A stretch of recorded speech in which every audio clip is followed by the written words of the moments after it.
It's weird because this week feels, even though I had a lot going on, this week feels uneventful this past week. Because the week before, we were moving tons and tons of earth around the golf course at Whiskey Run. I was working a lot hands-on with the golf courses with Birrdi and saw potential cougar prints on the golf course. Like, what a week.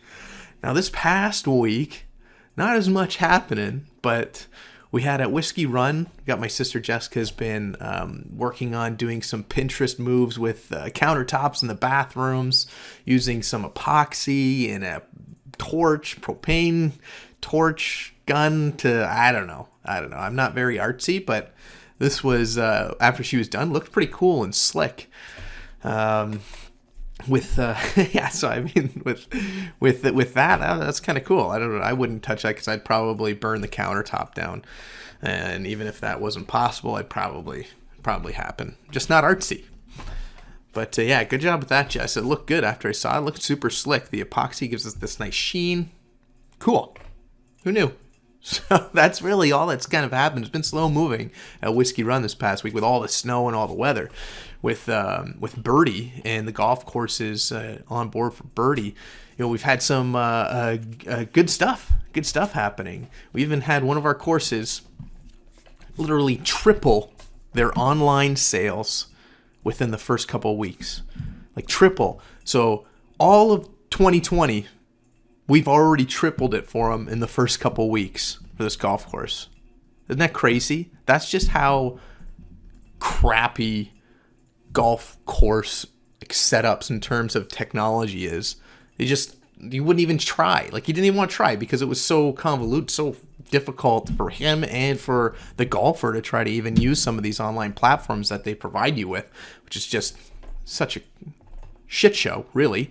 And now that he's on with Square, like in Birrdi, like we got him with his website all set up, and literally within the first couple weeks, on a misclick, we wasn't even supposed to send out the email, but he forgot to put it on pause, but it went out, and he still brought in triple of all of his last year's online sales. So that's incredible, and we've got a campaign going out for him in the morning, Monday morning, this morning, and he's really excited about that. So, I mean, we're going to blow his 2020 online sales out of the water, no question.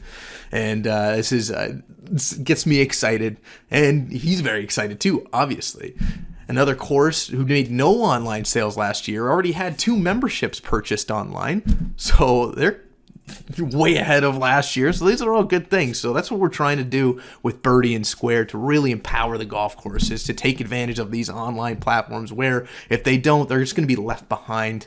And this is the most user-friendly, best solution that I've found over the last decade. And that's why we started Birrdi, to work with Square. And so fantastic. Moving on. What about personally? Luke, what's going on with you? Well, soon I'll have new digs. This is the rental house, the Barrel House. Our house has been renovated. And this weekend coming up, we're going to be moving out of the Barrel House and moving into our renovated house, which I'm super excited for. This will be our 3rd move within a year. And needless to say, tired of lugging stuff back and forth. Even though it wasn't that far for us here, we're super lucky. But yeah, we'll be back in our house. And so I'm looking forward to that this week. And we got another great week coming up with lots of stuff happening, and I'm gearing up for it. So we'll see you next time.